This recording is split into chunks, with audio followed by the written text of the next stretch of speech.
Shalom Kingdom Community. Kembali lagi dengan Kingdom Message. Hari ini kita akan belajar tentang resting place, tempat beristirahat. Firman ini sudah disampaikan oleh Bapak Pendeta Timotius Arifin Teja Sukmana hari Minggu kemarin. Oke, kita akan memulai dengan pertanyaan pembuka yang bisa kita diskusikan dengan rekan-rekan di dalam komsel. Pernahkah Bapak Ibu Saudara ketika melakukan perjalanan jauh melewati jalur tol keluar kota? Pasti ya, kalau sudah melakukan perjalanan jauh melewati jalur tol keluar kota, kita akan banyak menjumpai yang namanya rest area. Jadi ada beberapa tempat untuk kita bisa beristirahat sejenak, kemudian melepaskan lelah ya, dan mungkin agak kemeng sedikit, tangannya sudah lama nyetir, kemudian kita bisa istirahat, rileks, mungkin bisa makan makanan yang kecil, minum minuman yang ada, atau kita mau belanja di market-market terdekat kalau tidak membawa perbekalan. Itu yang akan kita lakukan, bukan? Bagaimana dengan Bapak Ibu Saudara? Mungkin ketika kita berdiskusi, kita bisa bertanya satu dengan yang lain, pengalaman-pengalaman yang dialami oleh setiap rekan-rekan di dalam komsel. Secara pribadi, saya kalau melakukan perjalanan jauh, mungkin tidak menggunakan kendaraan bermotor ya, hanya menggunakan motor. Kemudian saya akan melintasi jalur umum. Biasanya memang tidak disediakan rest area di tempat-tempat tertentu, tapi kami sekeluarga biasanya menggunakan market atau Indomart, Alfamart yang bisa dijangkau untuk menjadi tempat beristirahat. Nah, ketika kami sudah tiba di satu tempat Alfamart atau Indomart, pasti kami akan cari sedikit makanan atau minuman cemilan yang bisa digunakan atau dikonsumsi bersama-sama sambil ngobrol sedikit, melepaskan lelah, kemudian melanjutkan perjalanan lagi. Alangkah senangnya ketika yang kita cari ternyata ada dan tersedia. Tapi alangkah tidak menyenangkan, seperti sedih sekali ketika yang dicari tidak ditemukan ya, ketika kita melakukan istirahat di dalam perjalanan. Itulah yang terjadi, kondisi yang terjadi dengan bangsa Israel. Kita akan buka di dalam Keluaran pasal 17 ayat yang pertama. Kemudian berangkatlah segenap jemaah Israel dari padang gurun Sin, berjalan dari tempat persinggahan ke tempat persinggahan, sesuai dengan titah Tuhan. Lalu berkemahlah mereka di Rafidim, tetapi di sana tidak ada air untuk diminum bangsa itu. Rafidim mempunyai arti the resting place, tempat beristirahat. Tetapi faktanya ternyata di sana waktu orang-orang Israel tiba di Rafidim tidak ada air untuk bisa diminum oleh bangsa itu.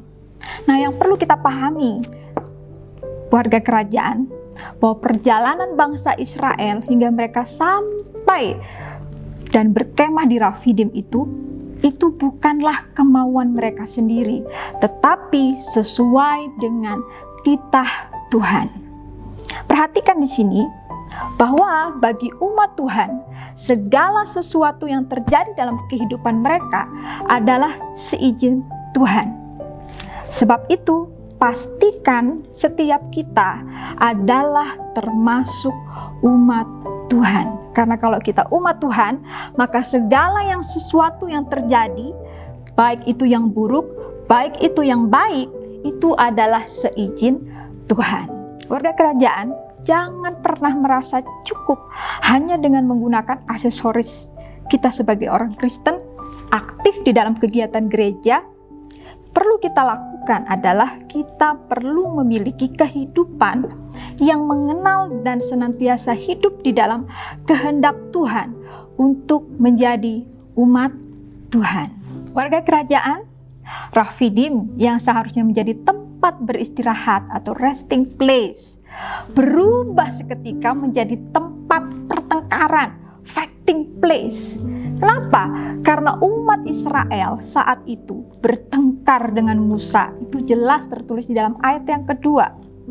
Tahukah Anda, Bapak Ibu Saudara, bahwa hal yang dilakukan oleh bangsa Israel justru mendatangkan dosa pada mereka?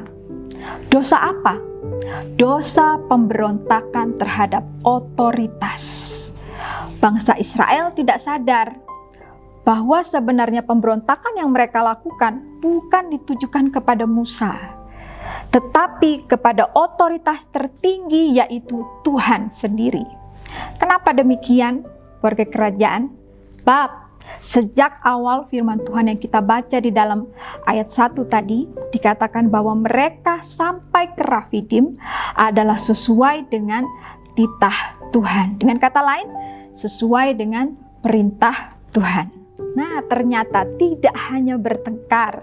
Dalam ayat yang ketiga, kalau kita terus baca Bapak Ibu Saudara, bangsa Israel ternyata bersungut-sungut. Dari awal dia sudah bertengkar, kemudian meningkat lagi, akhirnya menjadi persungut-sungutan.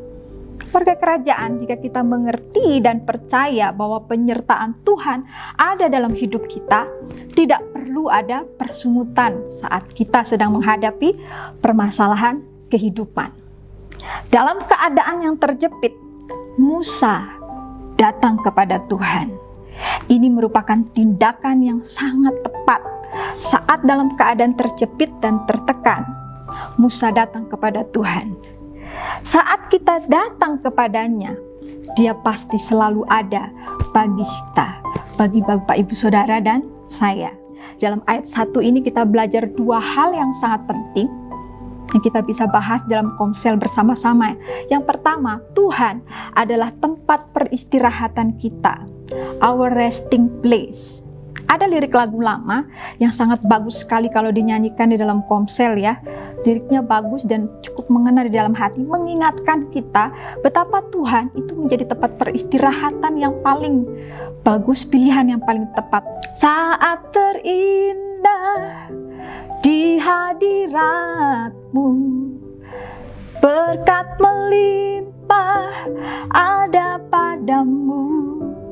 Ku dipulihkan dan dibarui dalam hadirat-Mu, ada sukacita.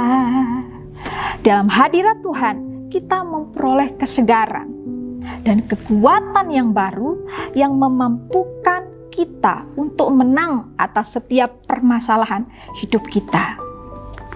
Hal yang kedua, warga kerajaan, Tuhan adalah batu karang kita. That rock was Christ. 1 Korintus 10 ayat yang keempat. Atas tuntunan Tuhan, Musa pergi ke gunung batu di Horeb dan memukulkan tongkatnya sehingga batu itu akan mengeluarkan air yang menjadi jawaban atas permasalahan yang sedang terjadi saat itu. Tuhan selalu menjadi sumber jawaban atas setiap permasalahan saya, atas permasalahan Bapak Ibu Saudara. Kesimpulannya, untuk materi kita hari ini, mari kita senantiasa menjadikan Tuhan tempat beristirahat dan sumber jawaban atas setiap permasalahan dan pergumulan kita, sehingga kehidupan kita tetap ada di dalam kebenaran Tuhan.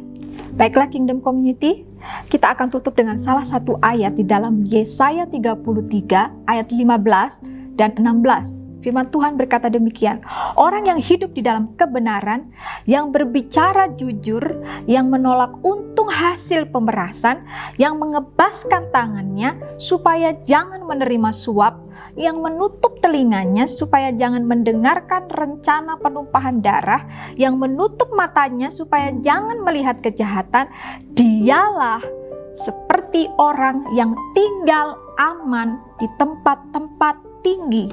Bentengnya ialah kubu di atas bukit batu.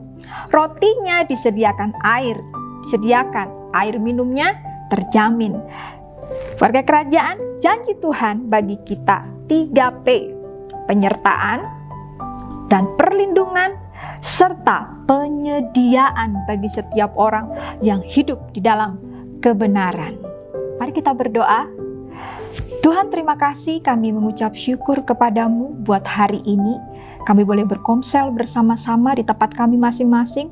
Dan kami rindu Tuhan, apa yang kami boleh sharingkan satu dengan yang lain, bahwa Tuhan menjadi tempat perteduhan kami, Tuhan menjadi tempat peristirahatan kami, bahkan Tuhan menjadi jawaban atas setiap persoalan, pergumulan yang kami hadapi di masa-masa sulit ini.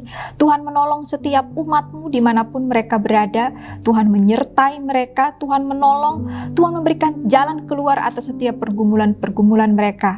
Kami mengucap syukur, terima kasih Tuhan Yesus, meteraikan firman-Mu dan jadikan kami pelaku-pelaku firman di dalam nama Tuhan Yesus. Haleluya. Amin.